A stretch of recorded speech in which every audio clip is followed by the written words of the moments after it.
Welcome to the MWA podcast. I'm Kyle, and I'm joined by my co-hosts, Sean, Brian, and Jeff. On this episode, we're going to be catching up with a great friend of the show, Wilbur Pan. Wilbur's a fantastic woodworker, an ambassador of Asian woodworking tools and techniques. He's also a school board member, and he's one of the presenters at the WIA event that took place recently. So welcome back to the show, Wilbur. Hey, thanks, Kyle. Good to see everyone. You guys, happy to be good here. To see you. Yeah, I think we actually had Brian on before. That'd be Brian Brazil before you joined us. So he can't get mad this time. The race continues. Mm-hmm. Well, before we talk to Wilbur about all the stuff that he's been up to recently, let's hear a word from our sponsor. Sutherland Wells knows that exceptional craftsmanship deserves an exceptional finish. That's why they handcraft their full line of low and VOC exempt finishes and stains using the highest quality, cold-pressed, sustainably grown tung oil. Their unique polymerization process delivers the deep penetrating, grain-enhancing, non-yellowing protection of tung oil, while reducing the drying time, allowing the finish to build a beautiful, durable film. Sutherland Wells, the timeless look of traditional oil made for the modern woodworker, and use code MWA25, that's the numbers 25, for 10% off your first order. And we'd like to thank Sutherland Wells for their sponsorship of this episode. And with that, let's give our patrons a shout out. So, Sean, who do we have to thank this week? Yeah, we like to give our Patreon supporters a big shout out. Today, we're giving that particular shout out to Eric Rommel, otherwise known as Driftless Joinery. Hey, Eric, how are you doing? And if you, dear listener, would like to join Eric in supporting our show, you can go to patreon.com/MWA podcast and help us out there. Yes, thanks so much, Eric. Well, let's move on to what's in the shop. So, Sean, what have you been working on? A bunch, actually. It's rare for me, other than Thanksgiving happened and those normal things that happen around this time of year. But my oldest bought a house, got possession of it the day after Thanksgiving. It's not the one across the street that was being fixed up, is it? No, that guy, that dude, he moved in. It was, oh gosh, that was like a month ago. And I was out talking to my wife in the yard. Because he took that thing like down to the studs, right? And rebuilt it? Not quite. It was onto the block. He didn't take the roof off, but he patched large sections. He added on a whole thing in the back. Like there's a whole lot going on there. But I caught they must have noticed me looking at the house, and they were working outside, and somebody just raised and waved at me. So a little while later, I went over and talked to them, and they were forming concrete to put a walkway around the house to the back side door, to a curb to the side, to an approach to the garage. These guys do everything. I mean, all themselves. They had just gotten a load, probably 3 truckloads of stone to regrade the driveway, which is a big U driveway and stuff. Mm-hmm. It's But he said his name's Cole, and he said it was oh, I'm living in it. I was awesome, dude. But it was almost a year to the day that when they started, or we noticed them starting, to when he finally can live in it. Wow. There was a lot of weekends and nights that were, constant. So very cool. No, this is not across the street. This is actually right at the edge of Lake Erie. There is a section near the Ottawa River, which is one of the rivers that meets Lake Erie in the Toledo area, mm-hmm. Toledo, Ohio. And where the mouth of that river goes into Lake Erie, there's a section where on the south side of the river, there is land that protrudes up and gets cut off by the Michigan state line. It actually spans across the river in mm-hmm. a weird angle. And so my son is about a quarter mile from what's called Lost Peninsula, because it's this little stick of land that's Michigan property. But you got one road that gets you there, and my kid lives on that road now. Well, doesn't live there yet, but he has possession of that house. Nice. And funny you mentioned a studs, remodel. That over the last weekend, we quickly started pulling down paneling to find 1 or 2 uninsulated walls, exterior walls, some with insulation, some with drywall, unfinished, some without any drywall. Mm-hmm. One wall that is a corner wall, so exterior structural, that is beyond balloon framed, more than I've ever seen before. Something about 28 inches on center studs in a 5-foot span. There's only 3. And oh my God. Yeah. And it's supporting a second story. I mean, there's bracing too. It's true. Like what they did, this house was built in 1917. Okay. And so things. Old growth, It is very old growth lumber. Yeah, I'll give it that. I measured it, and it's proud of a 2x4 in kind of all dimensions. But I told him, I'm like, I'm adding studs to this wall, only because I exposed it. If we hadn't exposed it, we'd never would have known. Yeah. But we've quickly turned this into a bare, effectively, not completely, but a lot, bare studs remodel. We're going to look at electrical. We're going to insulate. We're going to refloor. We're going to do a lot of stuff. So it's a project. There you go. Wow. But he loves to work. So Wow. he's making me work. Well, good. Well, congratulations to him on. Yeah. It is. Yeah. It is really cool. I mean, it's a kind of a proud papa moment to have a 22-year-old son in this day and age buy a house. I mean, Yeah. that's pretty cool. It is cool. It Yeah. is. Does he plan on living there? Or is he gonna? Oh yeah. At He's least not gonna like build it and flip it. And... No. At least for a handful of years, he Yep. said his pie in the sky dream, is to I'll do this for 5 years and then I'll rent it and I'll buy something else. I'm like, okay. Okay. It's a Okay. good plan. It's a great plan. Yeah. Let's get past the whole you don't live there yet.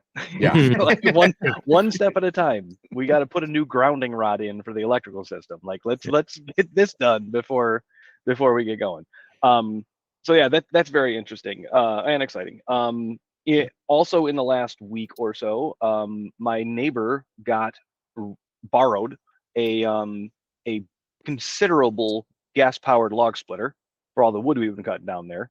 It's a nice one that can you can spin it vertical, so it's not just always a horizontal bed. It actually hinges and stands up too. Oh, and so okay. The pin will drive straight down. Mm-hmm.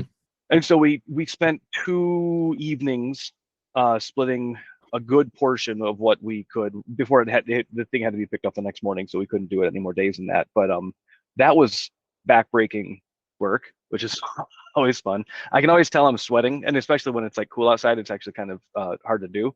But when my glasses get sweat on the inside because I'm leaning over and sweat's dripping off my forehead into my glasses, you're just working. And that happened. That was fun. And so then a little retail therapy while I was doing a little Christmas shopping. I picked up one of those mini low angle block planes from Lee Valley. Oh, and nice. and I didn't. I mean, I read the description, but I got it and I went, "Oh shit, that is small." I could fit four of them in the palm of my hand. I mean, they're tiny. So if I need to do itty bitty chamfers, I have a nice thing. It actually, seeing the quality that they do those things, and I really haven't handled their modern, planes. Yeah. Maybe in the future I'll be getting some of their stuff because it is pretty nice. It's just it weighs nothing because it's so tiny. I think it's a 3/8 inch wide blade. Like it's just minuscule as far as the plane goes. It's like a small shoulder plane. It's very blade, small. so. Yeah, I mean it. If I say it's probably as thick as my thumb, like in total, with the body and everything. So it's small. Is it smaller than the violin plane, the little violin maker planes? I feel like it. I think those have just a little more body to them, at least. That it might not be no bigger of a blade, but like the body, you can actually kind of round your fingers around. This is like a chopstick pinch to hold. It's so tight. It's right there. But and I don't know what utility. I got a couple of those other mini tools. They're great. They're fun. It's about to ask you. You got several. So you got the block plane then. Okay. The low angle block. Okay. So so that looks like my big one. It's just shrunk. Yeah, it's just tiny. Yeah. That's pretty cute. What's the blade on yours? Is it in like an inch and a half? Yeah, inch and a half. Yeah, probably about an inch and a half, maybe inch and 3/4. Yeah. And so this is a quarter scale, I think, of that. Oh, okay. Yeah. In general. So it's I don't have a interesting tool nearby, but yeah, it's cute. It is cute. But it looks just like it. It's just like yours, just tiny. Cool. So yeah, why not get yourself when you're Christmas shopping? That's what you should do. Right. That's right. With that, Jeff, what are you up to? No, just not too much. I just got a couple irons in the fire. I got my I picked up some cherry, pretty good loaded cherry. I got a Dutch tool chest coming up in January. I'll be prepping all the material for that. And then we just got back from a trip from Germany. I picked up a hand plane and some spoke shaves from Dictum. So kind of anxious to try those out. Kind of put those to good use. And I just got a couple chairs I'm working on right now. We have a symposium at the end of January. I like to show some new work. So I kind of got a fan back rocker I'm working on, and a Bog 6-slat rocker, a new one I want to work on. So I got all the parts bent for it. So it'll just be doing some turning and then putting some chairs together. So Very cool. and then on top of that, I got a class coming up too. I'm taking in Las Vegas, a 3-day oval turning class. So I'm pretty excited about that. Nice. Yeah. That's cool. Did you say oval turning?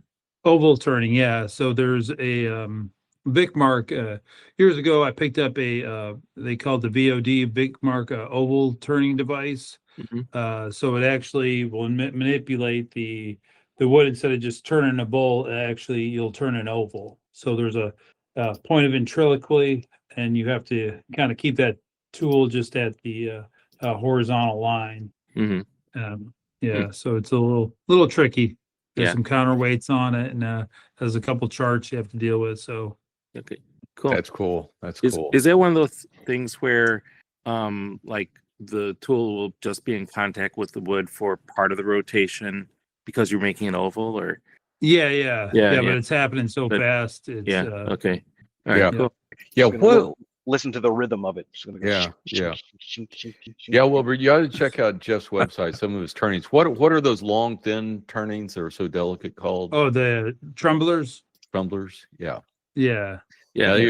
He has these long, delicate turnings that have to be held in a glass tube or a Glass tube. Yeah. yeah, because they're so Yeah, delicate. it's If you laid it on its side, it would fall apart.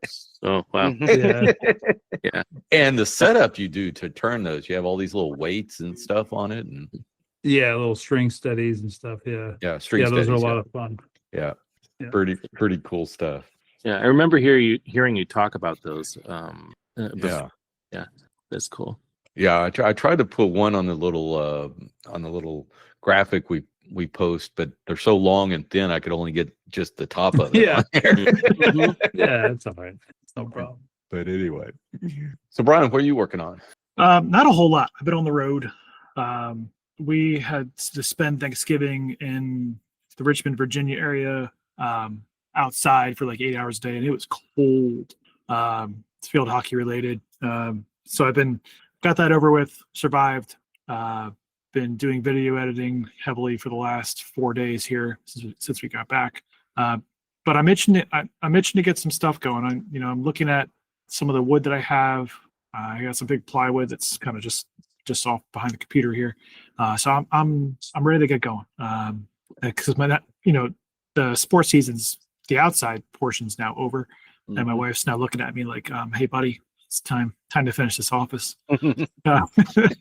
So, yeah. I wish I had more to report, but that's kind of been my life lately. Although today, we're recording this in the beginning of December, and today I got my first email about Nutcracker. I'm like, Yeah. oh no. Oh, whoa. Time. Today? Today? And they always performing wait till within last 2 minute, weeks. don't Wait they? till last minute. Yeah. Yeah. Oh. And I've said this before. There is nothing worse to hear from a ballet director than, "Do you have a minute?" Because that will just apparently during the show last year, like I remember talking about this new cannon that we made. Yeah. New barrel, and turning that barrel was probably the scariest thing I've ever done. I should have sent it to Jeff. And it didn't, quote unquote, didn't work for the show. It was about March or April. I went to the storage area to grab something, and the cannon was there. I fired that thing off, and it shot CO2 clear across the 25-foot wide storage area. So I'm like, what the hell? This thing works fine. And today I get a message like, "Hey, can you look at it? It's not working." So I wasn't asked to build anything this year, which is I was gonna say, which is good. hopefully that's not. It's not construction. It's troubleshooting. Troubleshoot. And every year they break something moving things. I'm sure there's something. Yes. So I'm gonna get one of these T-shirts that says, "I'm here because you broke something," and that's what I'm gonna wear as I go to the theater. You know the Whamageddon thing. Mm-hmm. Yeah. So that's where it starts the day after Thanksgiving, and you see how far you can get into the Christmas season without hearing "Last Christmas" by Wham. Mm-hmm. I think Brian has sort of like the reverse thing. It's like, how far does he get into Christmas season before he gets a call from the ballet folks? Mhm. Only he's hoping for the call to be sooner rather than later. Yeah. Now, When I the will later be the at- worse. Yeah. Well, actually, the later is worse. Mhm. But I will be out of town for the Nutcracker. We have an indoor tournament in Maryland. Mhm.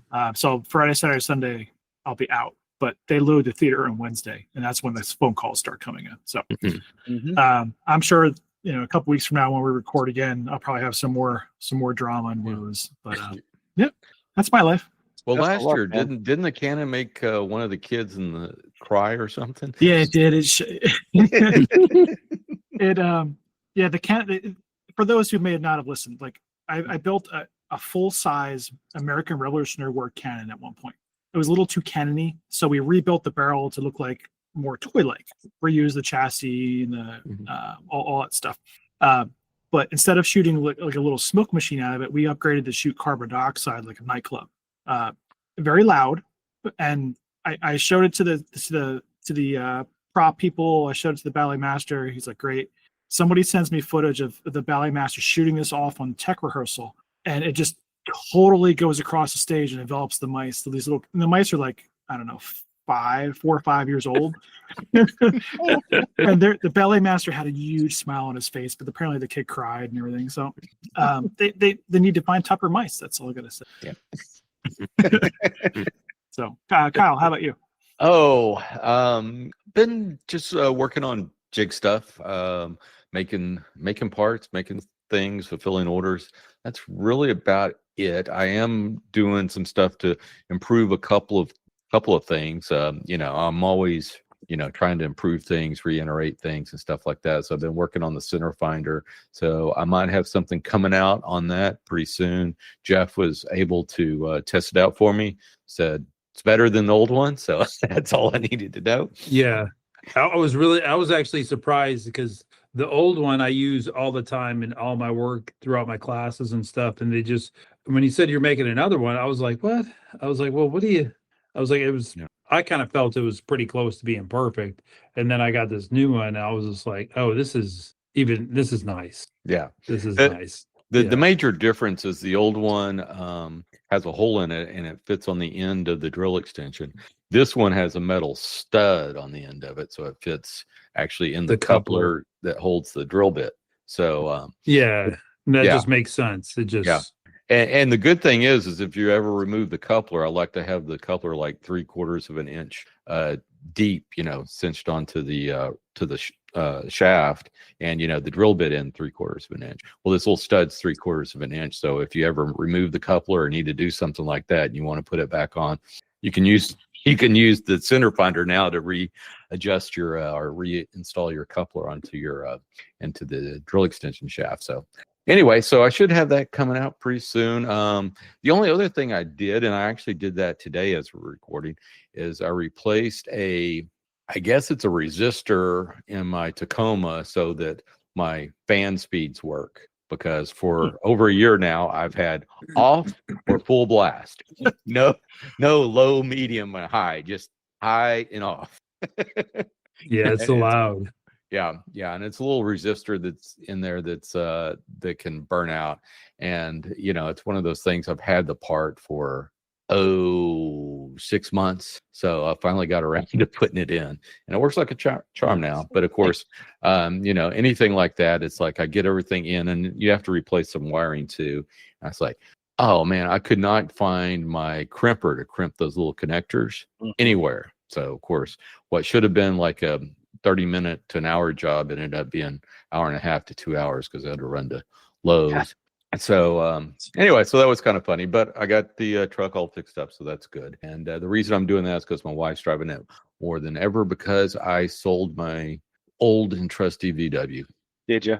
Yep. Oh, yeah. 216,000 miles. Mm-hmm. Oh, Wow. well, geez, Yeah. you got your Well, value out. it was I had just a slight vibration when I was going over 60 miles an hour, and mainly we go to town, so it's not that big a deal, but it needed to be inspected for get this year's registration. So I go, check this out, see if it's the tires or whatnot. And he goes, no, it's a suspension. I go, how much is that?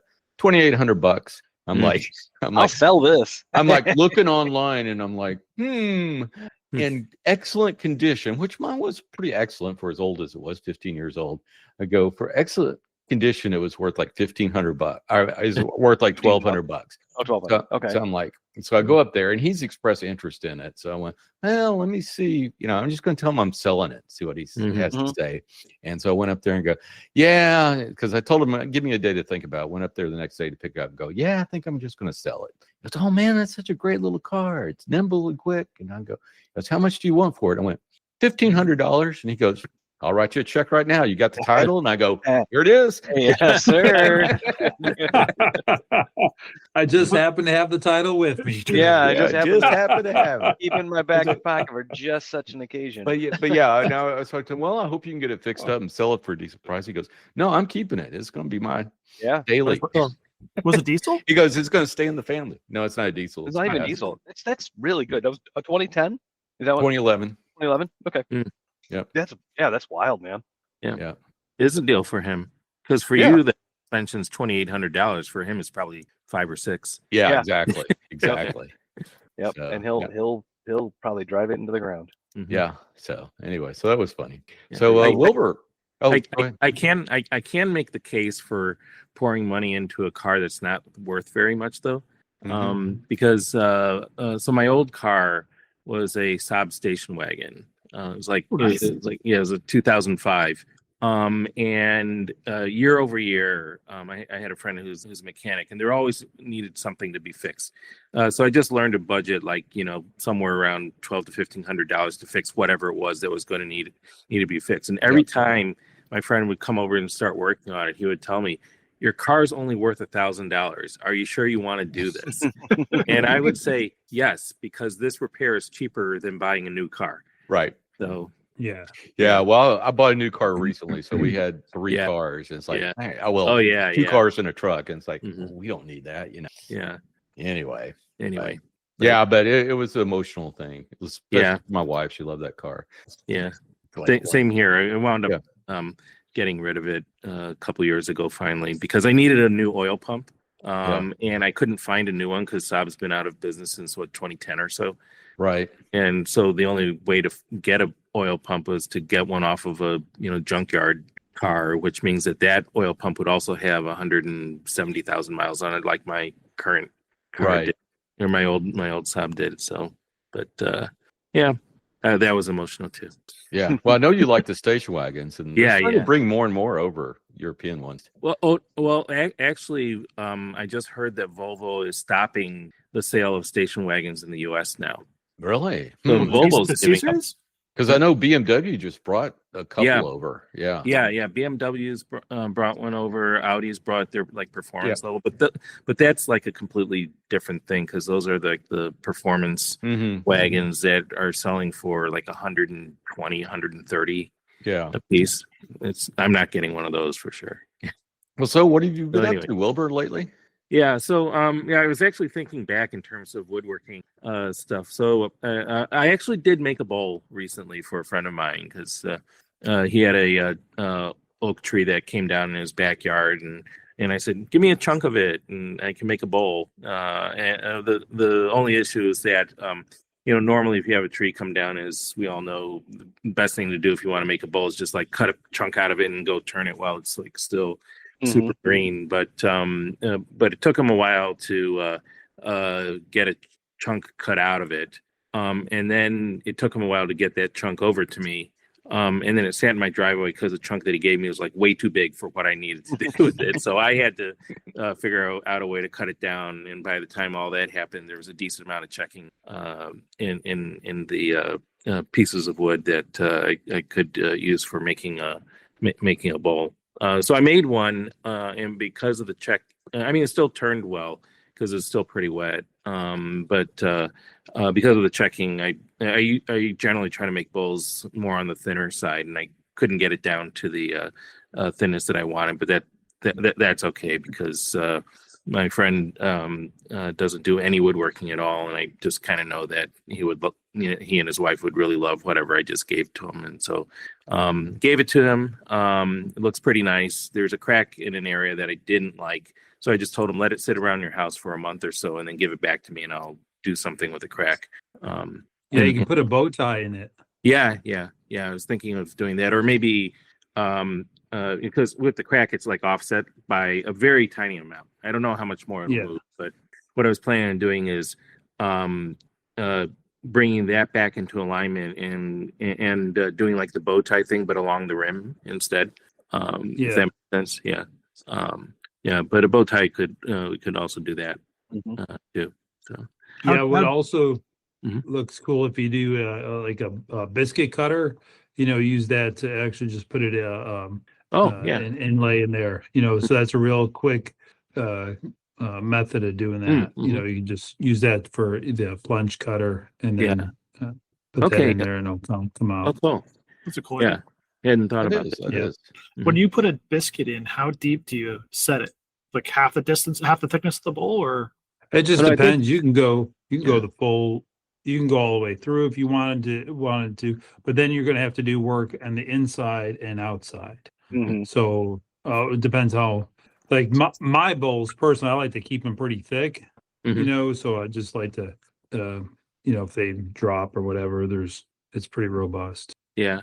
The walls of this bowl are a little bit less than a quarter inch thick, maybe more than a little less than that. So, so I think whatever I do, it's going to go through.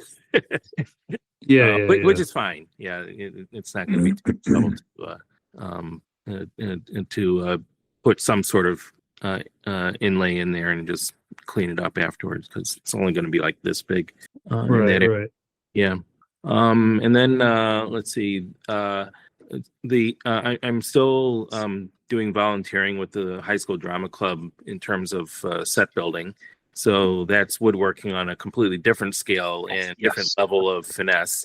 Because it's all like, 2x material and screwing it together and building into a state where it won't fall down for the 3 performances, and then it all gets apart again. Luan is your friend. The thinnest, lightest, flat surface. Yeah. So I did that this fall. Even though my younger son is out of high school now, I'm still doing that because it's just fun. It is, isn't it? Yep. And we did a kitchen remodel earlier this year, and I was actually surprised how useful my shop was for that. Because like sometimes I'd be working from home almost all the time for that, because it was just easier for me to be around. And then the contractor would have a question, I'd go up and take a look, and we'd figure something out. And sometimes it meant, he needed a piece of wood like so big and so long. And I said, I'll just go down and make one for you, and I'd go do it and then bring it back up to him. So that was like one of the unexpected benefits of having a shop just downstairs. Yeah, nice. Yeah. So you're still teaching the kids all about Japanese tools and stuff like that? Oh, they love it. I actually have for the theater set build thing. I have just a little tool bag where I figured out like the smallest amount of tools I can just bring in and still get a lot of stuff done for that. So that includes a Ryoba for making cuts, of course, and I bring in a few chisels, like I think a 1/4 inch and a 1/2 inch and a 1 inch, one, and a hammer, so I can so I can use that. And I bring in a plane. Just for grins, but that has come in pretty handy at times. For this for this year's production, it's a play called Radium Girls. It's about this clock factory in Orange, New Jersey, and they hired teenage girls to paint dials. The dials, yeah. And radium. What word's that? Yeah. And they used radium paint, and because the lines and this is for the war effort for the soldiers in World War One, and in order to make the fine lines, they would dip the paintbrush in the paint a line, and then they'd have to repoint it by sticking it in their mouth and using their mouth and their tongue to do it. So you can just guess what putting radium in your mouth does to you over time, and that's what the play was about. So so one of the scenery things had if you can imagine like a frame that could hold 2 4x8 sheets of Luan like the quarter inch thick stuff, Luan plywood, stacked on top of each other with the 4x8s running sheets running horizontally. And they had a setup where they had 3 scenery panels that would slide in and out of those frames. And I came in after they had been working on the frame throughout the course of the week. And I came in on the weekend, and they were scratching their head because one of the panels would just get stuck. And I said, and they're going, how are we going to fix this? We thought we had measured it out. And I said, oh, I can fix this. And I pulled out my plane. And so I took, the fancy Japanese plane and used it to plane down the edge of a 1/4 inch of Luan plywood that was, gotten from our local lumber supply place. And the kids had a lot of fun just doing that. Cool. So, yeah. And it worked. Yep. Well, that's nice. Well, speaking of Japanese tools, before we started, Jeff had a question. I made him hold it because Okay. it might be some good content. So Jeff, I'll turn it over to you. Yeah, so I've always had this dream of buying, a really nice set of Japanese chisels. And the only place I've ever seen them like it that I knew was probably a decent set when NG Woodworks, when he had his those for sale. But I've walked in other places, I've seen them advertised like Woodcraft, and which I know those are probably bottom of the barrel. But just looking at them, I can never tell what makes a good Japanese chisel. Like, what am I looking for? And and then they have the ring setting tool, right? Yeah. Is like is that something that it's already done, or you need to buy that? So like, and I know they come from like certain blacksmith families that do like the blacksmithing. So like, what am I like? Just basically, I like to purchase a set of really nice chisels, but I only want to do it one time. Right? Okay. I don't want to buy them, then find out 4 years later and be like, oh no, you bought the wrong set. Like, this is not the set you really wanted or something, Yeah. So when you say set, what do you mean by set? How many chisels are you thinking? Usually, like a set to me is like overboard, so it's like 12 or 13. Oh, somewhere wow, around there, like that a large. Yeah. Every Yeah. 1/8 inch or 3 millimeters from small. to Every large. millimeter. Yeah, overboard. from You could probably get away with 4, but He wants Yeah. that's not good enough. Okay. Not good enough Yeah. for me. All right. Yeah. that actually helps because the man with more tools wins, right? Shiny tool syndrome. Yeah. Yeah, for sure. Yeah, that actually helps because I found that when most people refer to a set of chisels, they're thinking like 4 of them or 5 to 6 of them, like quarter, like a 1.5 and a 3/4 and a 1 inch, and then maybe a 1 or 2 wider ones, or maybe 1 narrower one. But the standard set of Japanese chisels is 10. And they range from 3 millimeters up to 42 millimeters. And the size intervals, they're narrower at the small range, and they jump by bigger intervals as you get into the top range. But the way, here's my usual advice in terms of buying Japanese tools. So on my website, Giant Cypress, there's a link to resources, and on that, if you go there, there's a list of all the Japanese tool sellers that I know of that know how to speak English, because I assume I have an English speaking audience here. There are others out there, but that's what I've narrowed it down to. Some are located in the U.S. and some are located in various countries. And what I usually say is email them all and say, I'm looking for, look on their websites first, and then email them and say, I'm looking for a good quality Japanese chisel. This is what I intend on doing with it. Tell me why I should buy yours. And you're going to get a bunch of different answers. And one of those answers is going to ring true to you. And that's the person that you should buy the chisel from. And the reason is that you don't really have to worry too much about quality when you're talking to a specialty Japanese tool dealer. So I've left Lee Valley off of my list because Lee Valley sells Japanese chisels, but they're not just a Japanese tool seller.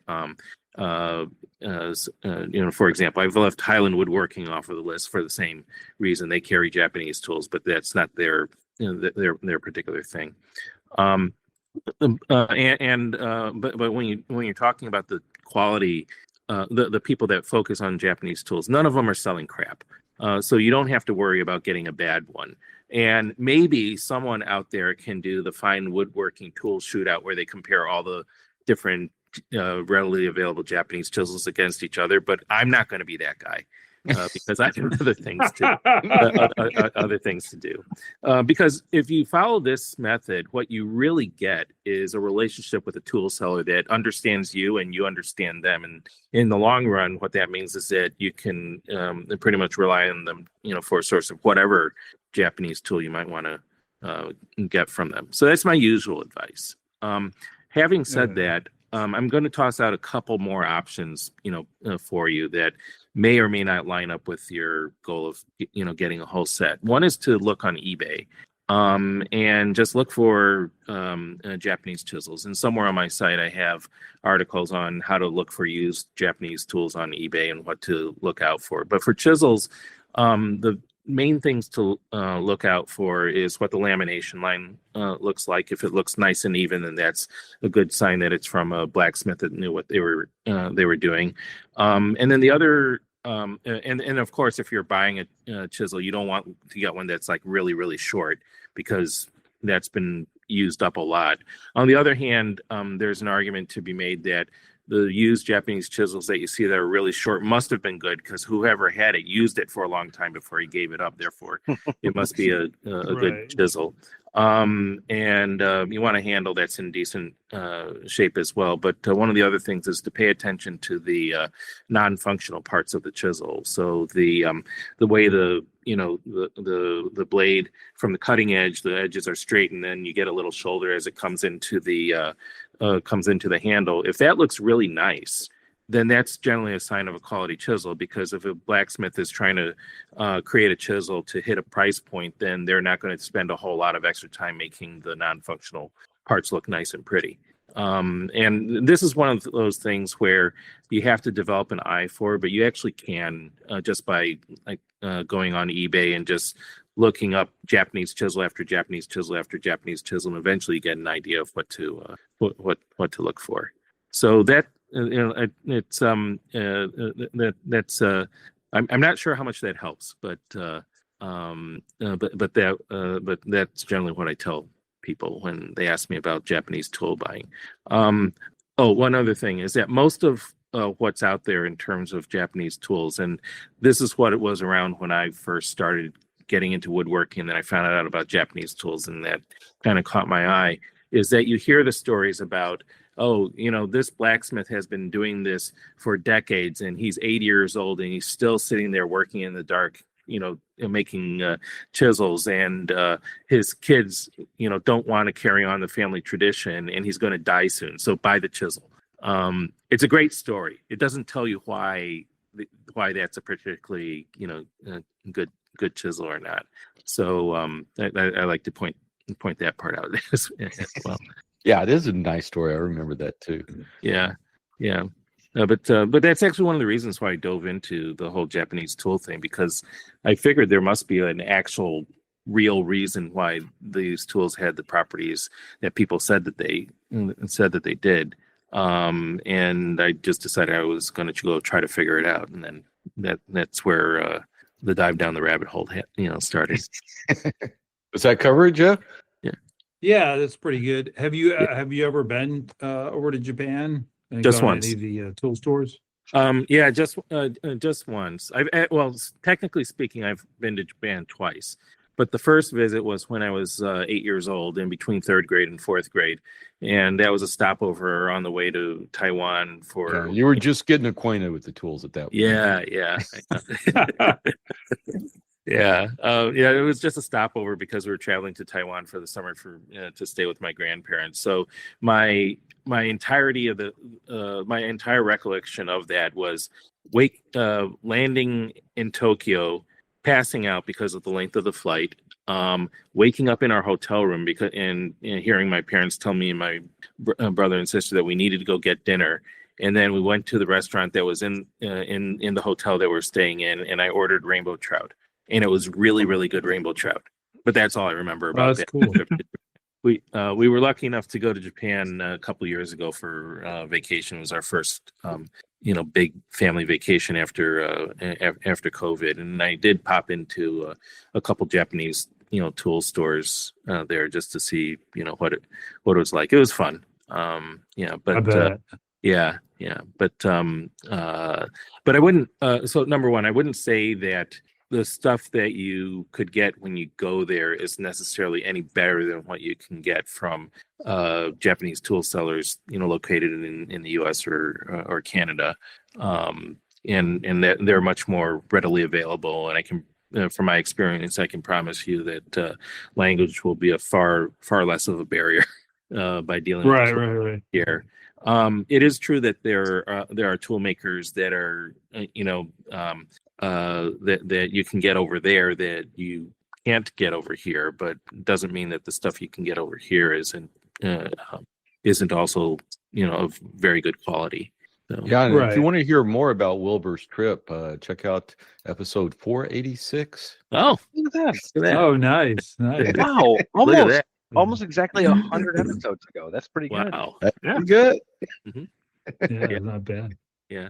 Yeah, It's like I can buy Yeah. I can buy a cuckoo clock, and there's a little store in Nashville. You can buy a cuckoo clock, but I'd rather buy it in Germany. You know what I mean? Yeah. Yeah, I know. Yeah. Exactly. Well, so Wilbur, so tell us about woodworking in America. You went again this year. Yeah. And tell us about that. What were you doing there, and how was everything? Oh, woodworking in America was great. So earlier this year, I was sitting around minding my own business. It's pretty much like what happened the year prior, and then I get an email from Logan and Phil and Colin, and they say, "Hey, we're doing woodworking in America again this year. Would you be interested in coming out again and giving a talk?" And I said, "Sure. What do you want me to talk about?" And they said, "Well, last year you covered chisels and saws, so maybe planes." And I said, "Okay, do I get more time than I did last year?" Because last year the classes were timed to be an hour long for everybody. And they asked me to talk about chisels and saws together, which was a very, very tight talk. I had to cram so much information into not much time. This year the sessions were a little bit longer. They extended out to like an hour and 15 minutes in most cases. And so we went back and forth, and what we settled on is that I'd kind of cover the basics of Japanese planes, but I was not going to talk about using them in planing contests, because that's what everyone always sees on the socials. Instead, I was going to concentrate on how to set up a Japanese plane to actually build, woodworking projects that those of us who are into woodworking would actually do in our own shops. And it is true, it is true that you can set up a Japanese plane to take a super thin shaving down the length of a board that's less than a thousandth of an inch thick. But the thing is, that actually is not a good way of setting up a plane to build a woodworking project, because first of all, there's no camber on that blade when they set it up for that sort of planing contest, which means that you're limited to the width of the plane blade in terms of the pieces of wood that you can use, unless you want plane tracks to be left on your flat surfaces. And from a practical standpoint, that's what always happened to me. I'd go to one of those Kezra Kai events, and they said, "Oh, you're going to enter the planing contest?" I said, "Sure, why not?" And then I would spend time reconfiguring my plane for a planing contest. And I'd take out the camber that I would have in my plane, and then I go do the planing contest, and then I'd be solidly in the middle of the pack because that's my role in the planing contest, which is to make most people feel good about themselves. And then I would come back home, and I'd have to like re-put the camber back onto the plane so I could actually use it for other things. And then I realized, every year I go in the planing contest, I'm not going to get anywhere close to winning, and I wind up wasting some steel off of my blade. So I actually stopped doing that. So that's what I would talk about.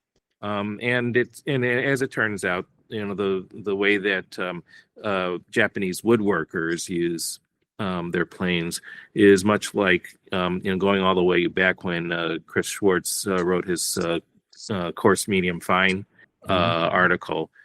So I showed him the 3 planes that I keep right near my bench all the time. One of them is a smoothing plane. That's the one that I used to bring to the planing contest. It's got a very very good blade in it because I can get it super sharp, and the mouth is super tight. And it's meant to take very thin shavings. But I also have another Japanese plane where the mouth is wide open. I've got a pretty aggressive camber on it, so just like you would do for a jack plane. And then I have a plane that's kind of in the middle of that, where the mouth is tighter, but not as tight as the smoothing plane. And I have the sole set up so that I can use the entire length of the plane as a reference surface, so that that kind of acts as my jointer. Nice. Yeah. So that's what I talked about. And then the other thing that I covered was managing tear out, because I knew that the audience, probably almost no one was going to actually get a Japanese plane, which is fine. You don't have to use Japanese planes, although there are many things to like about them. But I thought I could also toss in some stuff about managing tear out because of the of that Kato Kawai video that had the micro video of the breaker and what it's doing to shavings.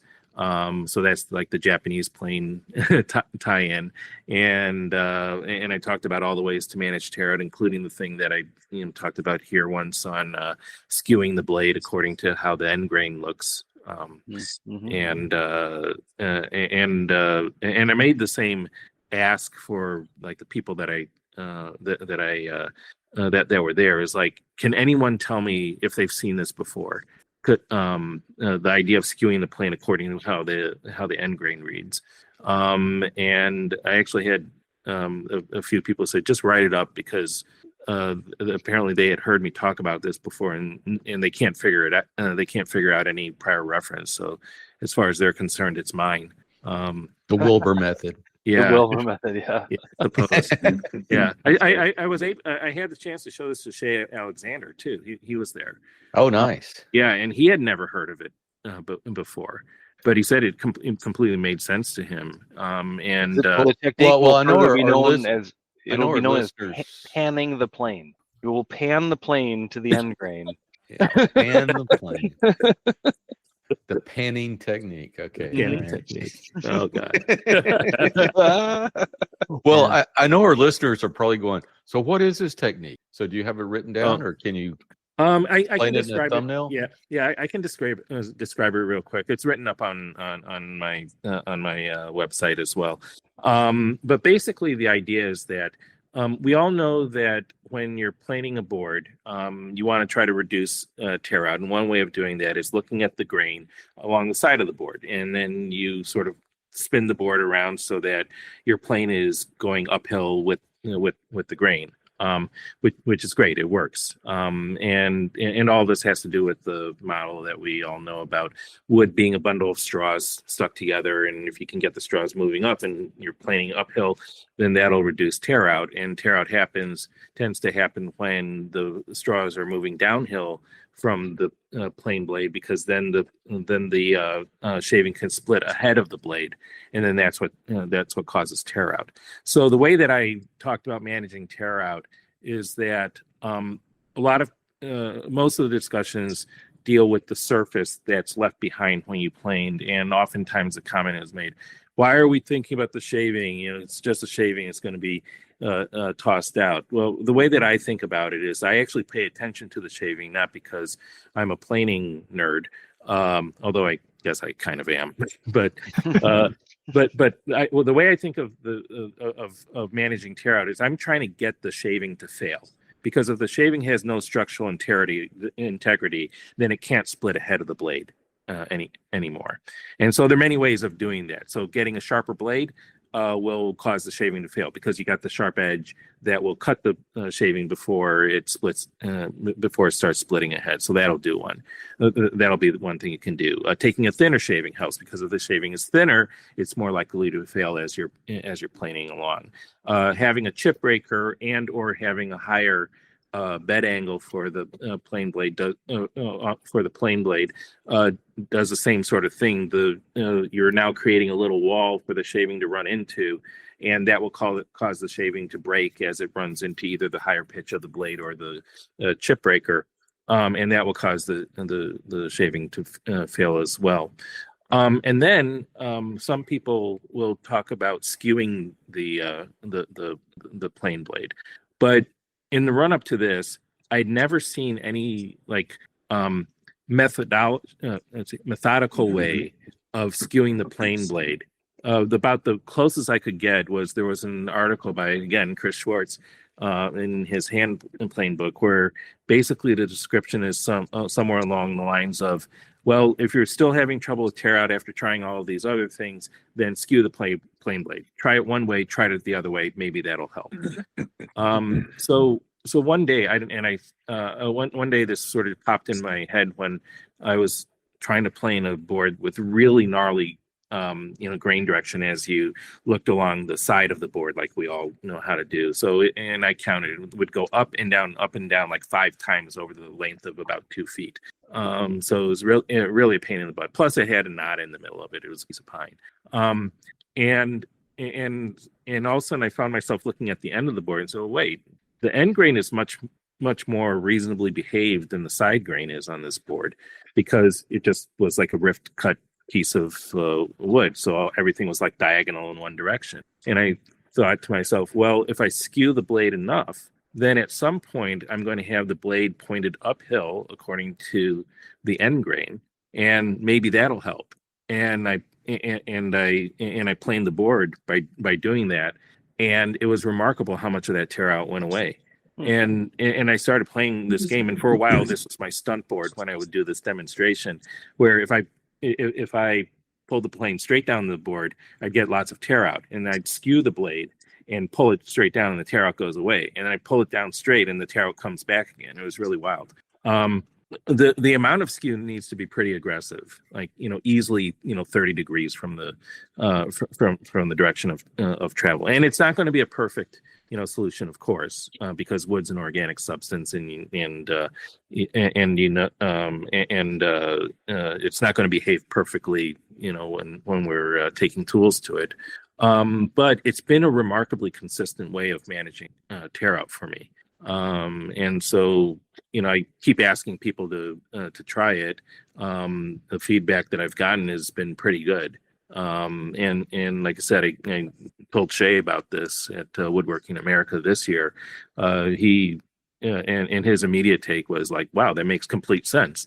And I asked him, have you ever heard of this before? And he goes, no, I don't know why.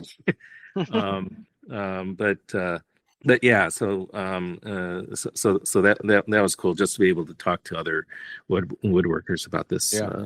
This yeah, that is really cool. I think you've described it before, but every time I hear it and I like something else clicks, and I'm going, okay.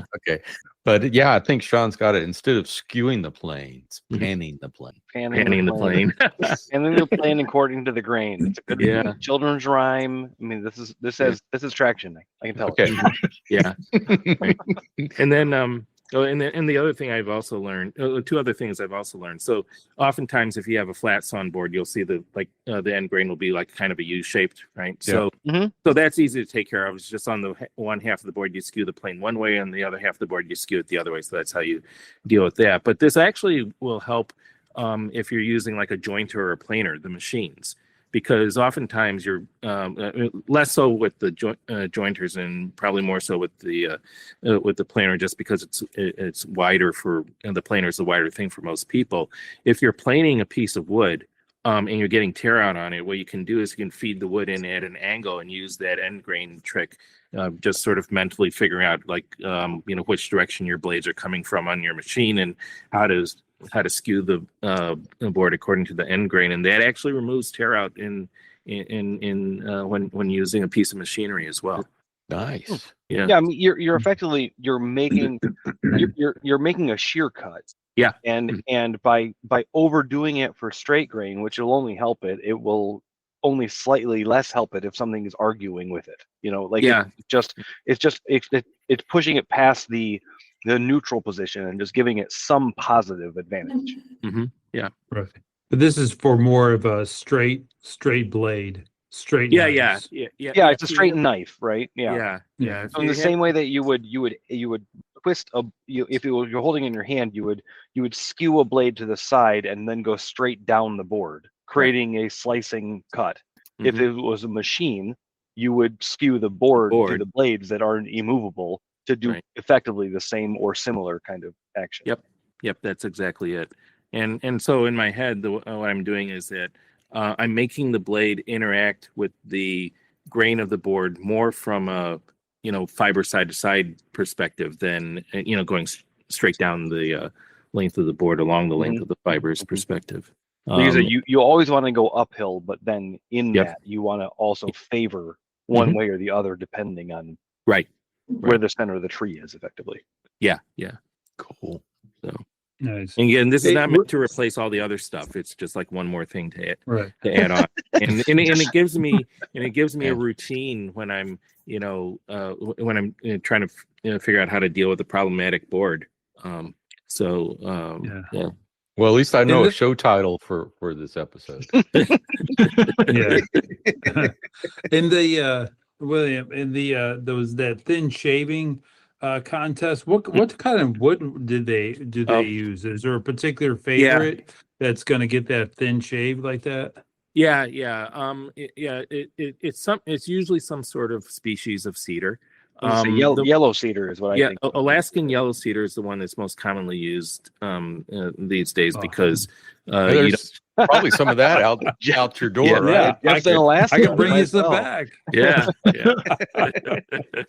So they've used Japanese species of cedar as well before, but the supply these days is not so great, and oftentimes they're just importing Alaskan yellow cedar for the sort of woodworking that would traditionally be done with the Japanese cedar species. And those are big, like 10 by 10 planks, right? I mean, they always look incredibly thick. They're very long. Width-wise, they're going to be 2.5, 2.75 inches wide because you're using a standard plane to go. Okay. I guess I've seen the ones where like it is a wide plane being drawn down this wide board. But maybe they have those. If I remember correctly, they're called the O-Kana, like 2 O's and then Kana.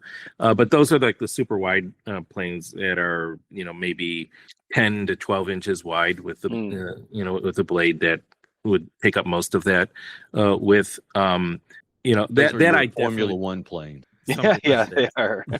Yeah.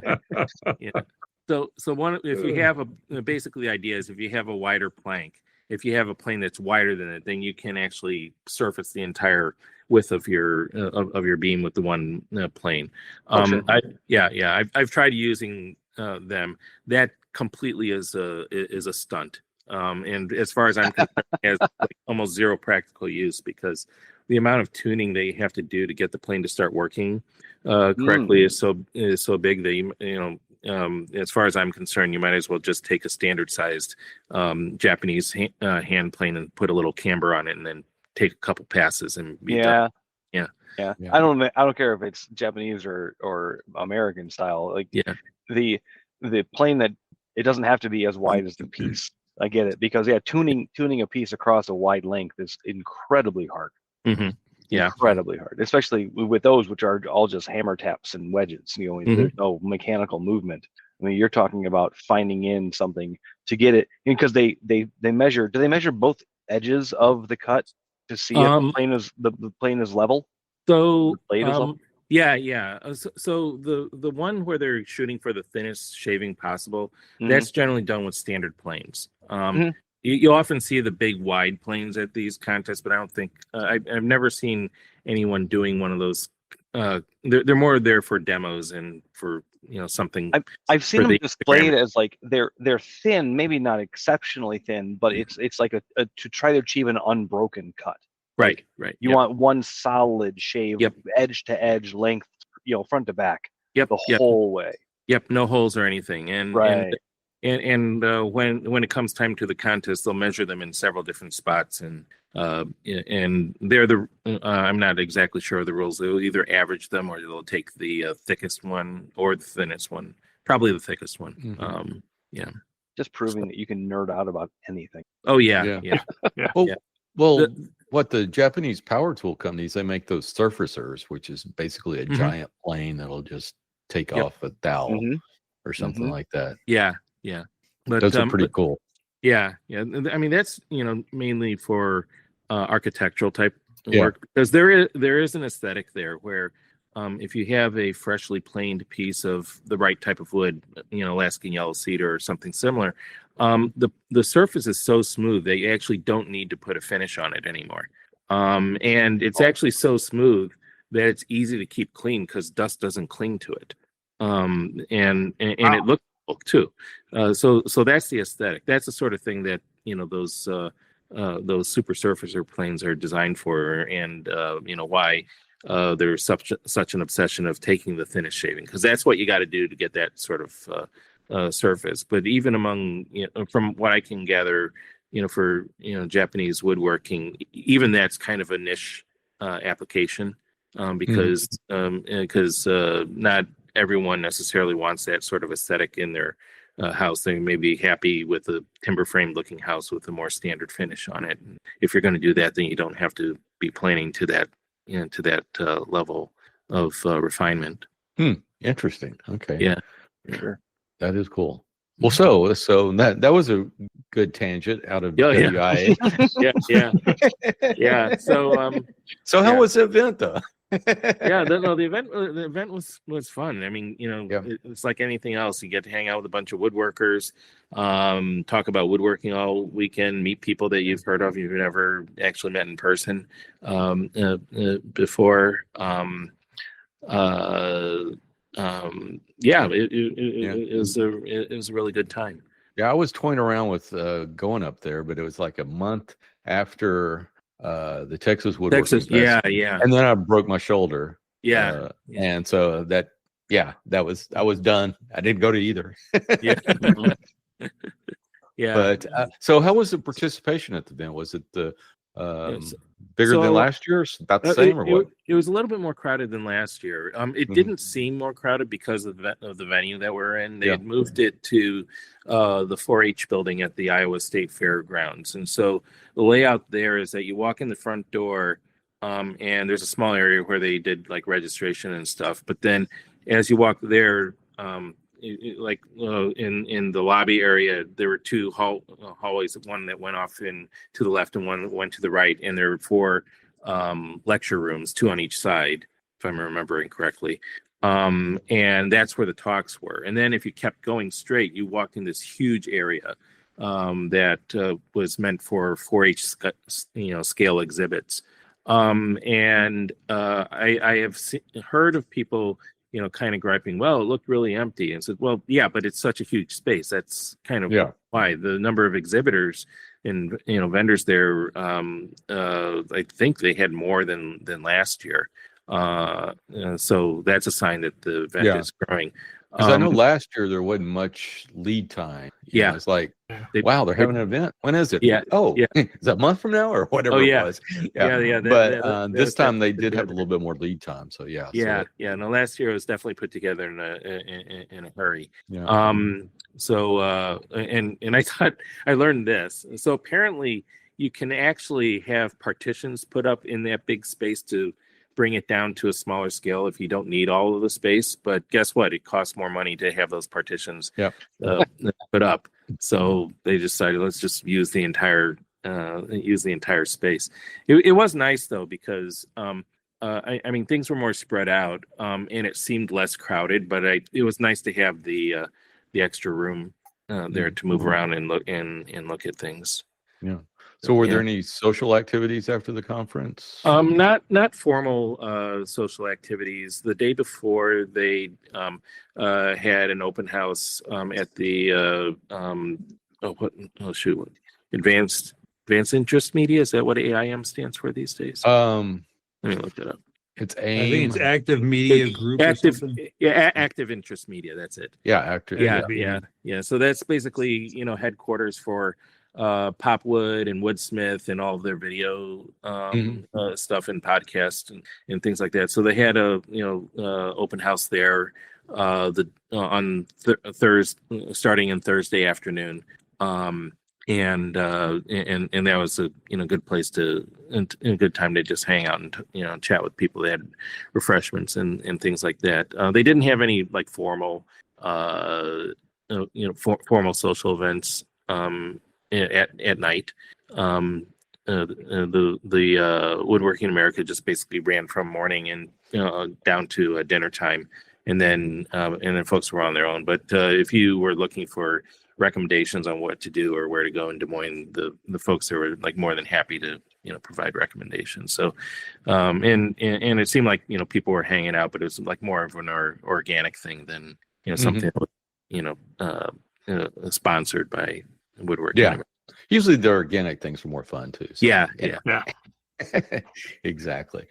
Well, so before we let you go, a couple of things. So what are your goals? We're getting towards the end of the year, so what are your goals for next woodworking related? Wow. Woodworking related goals. Oh, my main goal is to find time so I actually can do that. It's, as you mentioned earlier, I got elected to our local school board last year, and so I'm coming into like the end of my first year of a 3-year term. I'm not going to get into all the details, but there's been a moderate amount of drama surrounding our school board, and trying to manage that has taken up a lot of time, trying to help manage that. But I think we're in a better place now, and one of the things we had to do last year was hire a new superintendent, because our old superintendent announced that he was retiring. But our new superintendent is going to be terrific. I have a very good feeling about her. The search process was extremely successful as far as I'm concerned. So and her first official day was actually Monday of this week. So it's like a brand new start for 2026, coming about a month early. Oh, nice. Yeah. Well, someday it's going to be Superintendent Pan. I can see it now. Oh no. I don't know. You want that job? No, I don't have the background for it. Yeah. Anyway, well, one thing I was going to ask you, but I asked this before, so I'll just make an announcement. Looks like you are going to go to Handworks this year. Huh? That's still a bit up in the air. I'm planning on going. Okay. Yeah. But a few things have to fall in place before I figure out how that's going to work out. But I'm hoping to be there in whatever capacity at okay. This point. Yeah. Well, anyway, let's move on to where folks can find you on the interweb. So what's the best place to get you? I'm old school. The easiest place to get a hold of me is on my website. It's a blog. It's called Giant Cypress. It's giantcypress.net. It's been running since 2010. Yeah. I got little 15-year badge from Tumblr. Still the best social media back end out there. Okay. I don't care what anyone says. Yeah. And I have other ways of contacting me, including email and Facebook. Things on there. It's not too hard to find. And I do have an Instagram account. I never use it, but it exists. Well, fantastic. Well, let's move on to our fortnightly beer choices. So I tried the Shiner Holiday Cheer. I'm not drinking it tonight. I had a couple of days ago, and I hadn't had the Shiner Christmas ale, so to speak, in a while, and it's pretty good, not bad. Yeah, it's not bad. I haven't had it this year, but I remember it being pretty good. Yeah, it's not. My go-to is the St. Arnold's Christmas ale or the Carbach You'll Shoot Your Eye Out. Those are my two favorites. I think Carbach more for the name, But anyway, so Jeff, you have any? What are you drinking, or do you have any recommendations? Yeah, you're at work. I'm having a flavored flavored lime with mint, flavored sparkling water. There you go. There you go. Yeah, the good stuff. Nothing but the best. Mm-hmm. Brian, what about yourself? I'm trying a new beer. It's called Curiosity 18. I won't postulate on what that means, but it's from Treehouse Brewing out of Massachusetts. Nice. It is. I think it's a relatively new beer for them. It's really good. I'm impressed with this. It's a double IPA, not hoppy. It's definitely a buy again. Nice. Sean, how about you? Nothing special for me. House beer, Miller Lite, uninspired, whatever. Wilbur, how about you? Just water tonight. Although we have a new fridge because of that kitchen remodel. And one of the first things I noticed after our kitchen was up and running again is that because it's a different fridge with a different filter in it, the water actually tasted different to me. Oh, there you go.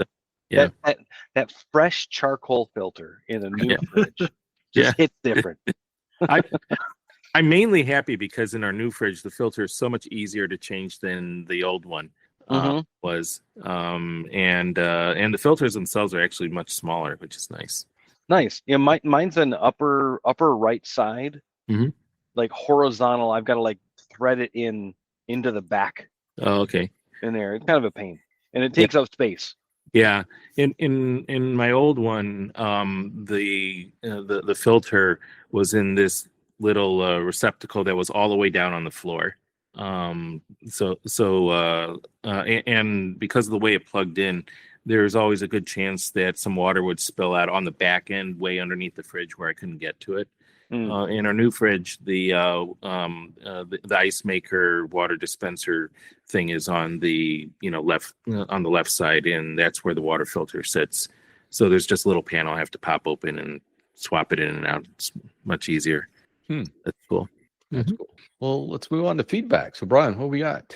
Okay, so regarding episode 582, we had the dynamic duo of Kate Swan and Megan Hornady from the Florida School of Woodwork. Our first comment here is from our buddy Bill's Yard. It says, yet another great listen, especially this shout out for the new kids on the block. Sounds like the future of woodworking is in safe hands, and followed by a couple of emojis. And our last piece here is from Cow Dog Craftworks, who gives us a solid yes with multiple S's. Nice. So, not a yes, but yes. So, if you would like to leave us some comments, criticisms, you can leave it. Probably the best place to do this so is on the MWA podcast Instagram. We would also appreciate a 5-star review if possible on your podcast player of choice. It'll help gets the show out in front of additional people. And that just about wraps it up for this show. If you haven't already, please subscribe to the show on the podcatcher of your choice. Just search for the Modern Woodworkers Association. And while you're there, please leave us a review. You can follow us on Instagram at MWA_podcast. And if you'd like to support the podcast, go over to patreon.com/MWA podcast. But the best thing you can do is tell a friend. Word of mouth goes a long way in sharing our discussion.